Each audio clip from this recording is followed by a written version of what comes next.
Hello, and welcome to Goodnight Flagstaff.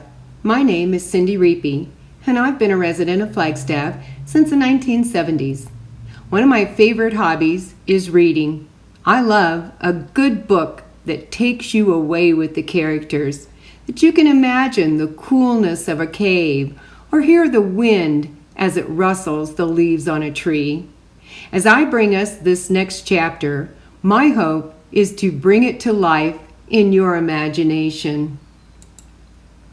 You can find a new chapter from one of our favorite family-friendly books at 8 p.m. each weeknight on the Literacy Center's YouTube channel and on Crater Radio, a local online radio station. The previous chapter is replayed on Crater Radio each weeknight at about 7:45, just before the new chapter airs. You can also listen to all previous Goodnight Flagstaff recordings on YouTube. We are currently reading Race to the Sun by Rebecca Roanhorse. If you'd like to check it out to read along with us at home, it is available in the Hoopla app with your Coconino County Library card.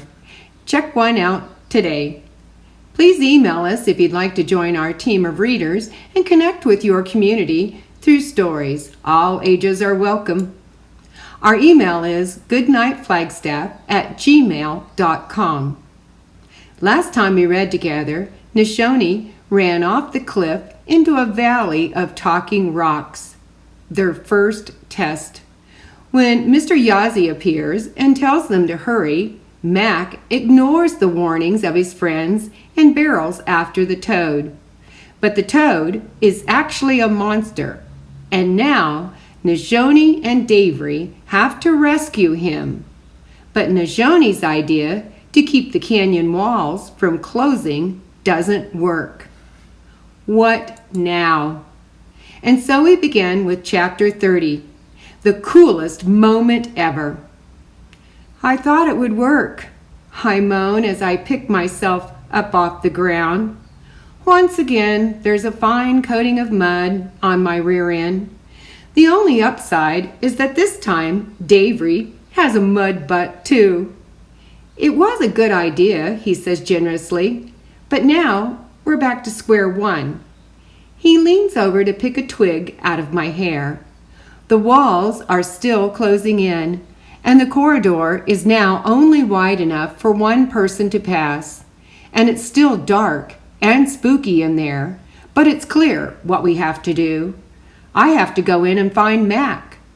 I knew you were going to say that, Davery says, sighing. You did?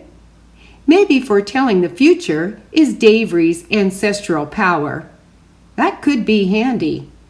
Not in a magic way or anything, just because it's what we have to do. Oh, disappointing. You don't have to come. Don't be ridiculous. I'm not letting you go in there by yourself. Besides, you might need me. Might? Most definitely. I breathe a sigh of relief and tighten my backpack straps. Ready? Davery adjusts his backpack too, and his glasses, so they're tight against his face, and then nods. Let's do this, he shouts and takes off. My friend has a lot of enthusiasm, but there's no way he's faster than me. I catch up to him before we've even entered the corridor, and I go in first. The darkness closes around me immediately, but I keep running. After a few seconds in the pitch black, I glance behind me. I can't even see the light from the opening where we came in. It's like we dropped into another dimension. The only way I know Davery is still back there is because I can hear his feet as they slap the ground, as well as his heavy panting. He really has to work on his cardio if he's going to fight monsters with me. And then, over the rumble of the canyon walls and Davery's breathing, I hear something else. Faint, but I'd recognize Mac's voice anywhere. I shift into another gear, asking my legs to really move, and they answer me with a burst of speed. I'm racing through the passage almost like I can see in the dark. And then I realize I can. Things aren't as sharp as if I were in daylight, more like a sketch. The walls are outlines that I instinctively know how to keep away from, and I can see the curves of rock up ahead. I think I have X-ray vision, I shout over my shoulder. Davery doesn't say anything, so I turn to repeat this amazing information, but he's too far back. I might have super speed, too, probably inherited from my monster-fighting ancestors. Clearly, this is the coolest moment ever. Nizhoni! It's Mac. His voice is a wavery, hollow-sounding moan, but it's definitely him, and he's in trouble. I accelerate even more, trying to get to my brother as quickly as possible, and trusting that Davery will catch up. Finally, I see Mac. He's slumped against the wall, his head tucked between his knees and his arms wrapped around his legs. He's crying. Mac! I grab his shoulder and shake him gently. Are you okay? Did that fake Mr. Yazzie hurt you? Where'd he go? He won't look at me, just keeps sobbing with his head down. You've got to snap out of it, I tell him. The walls are closing in, and we can't stay here. He sniffles, but he still won't look up. And suddenly, the hairs on the back of my neck rise. I whip around, expecting a monster to be sneaking up on me, but no one's there. And then I realize Mac's crying has stopped. With a feeling of dread, I slowly turn to face my brother. He's staring right at me with big red eyes.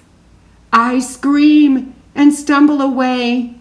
He bares sharp teeth and hisses, climbs slowly to his feet. The walls seem to have stopped moving. I could go back the way I came. I'm fast and could probably outrun him if he tried to chase me. But Davery's coming up behind me, and I don't want him to smack into the monster. Besides, I need to find out what happened to my little brother. Monster Mac takes a swipe at me, and I see that besides having long, pointy teeth, he has long, pointy claws, too. What did you do with my brother? I shout. Nizhoni, baloney, the monster hisses. Nizhoni's a phony. I am not, I say. What in the world is going on? This monster is just like Adrian Cuttlebush with its weird insults. Nizhoni, pepperoni, Nizhoni, rigatoni, Nizhoni, macaroni. That's it. I can take a lot, but mocking me with my favorite Italian foods is going one step too far. I turn and launch a swinging kick right at the monster's stomach. It lands with a oomph. I elbow him in the chest, and he doubles over. One more kick, this time to his ribs, and he's down. He's on all fours, panting. Come at me, bro, I shout, because I'm ready to dish out more. And the monster still looks like Mac, who is, in fact, my bro, so it makes sense. Plus, I heard the line on a commercial once. But the monster doesn't attack. Instead, it makes this horrible wail that forces me to cover my ears. It's the same sound I heard earlier and mistook for ghosts. and then the monster shudders, and right before my eyes, it gets blurry and turns into Mr. Yazzie. Then it shudders and blurs again, and this time it becomes a cockroach. It scuttles off into the darkness before I can squish it with my shoe. Nizhoni! I whirl around, ready to fight again, but it's just Davery, huffing as he finally catches up to me. Why did you stop running? He asks, between gasps for air. Mac, I cry, they turned him into a monster. Just then, the canyon rumbles and tiny rocks slide down the walls as they start their trash compacting routine again. Davery looks panicked, and I know we can't stay in here any longer. There's no sign of the real Mac anywhere, anyway. Mr. Charles got him. At that thought, my knees buckle, and I almost fall to the ground. But Davery, even though he's barely caught his breath, grabs my arm and hauls me forward. Thank you for tuning in, and join us next time for Chapter 31 of Race to the Sun. Good night, Flagstaff.